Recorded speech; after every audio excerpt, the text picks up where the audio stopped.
কুরবানির ঈদ উপলক্ষে রাজশাহীর কাটাখালীতে জমে উঠেছে বিশাল গরুর হাট। বাজার পরিস্থিতি জানানোর চেষ্টা করছি।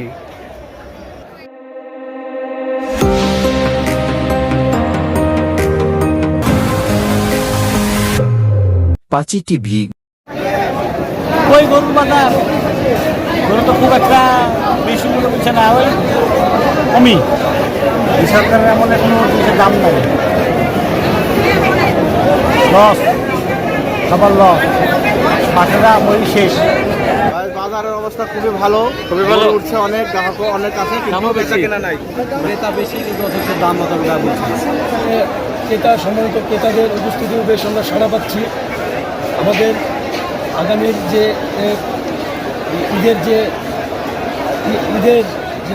হাট, সর্বোচ্চ হাট আজকে, এই হাটে সর্বোচ্চ বিক্রয় হচ্ছে ছাগল এবং গরু, দেশি ছাগল, এগুলো আমরা বিক্রয় করছি কাটাখালী হাই স্কুল মাঠে। এখানে আমরা সম্মানিত ক্রেতাদের জন্যে আমাদের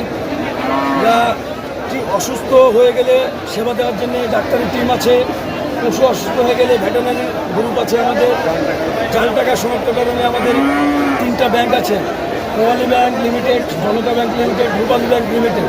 3 ব্যাংক আমাদেরকে জাল টাকা শনাক্তকরণের জন্য সহযোগিতা করছে।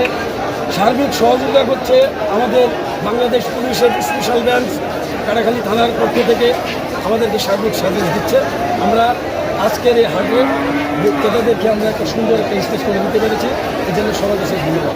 আমরা ধারণা করছি আজকে অন্তত আমাদের 30 লক্ষ টাকার আমাদের আজকে হবে। এই হাটে ছাগলের আমদানি প্রচণ্ড বেশি, গরু ছাগল দুটাই উভয় বেশি। আমরা আশাবাদী যে 30 লক্ষ টাকা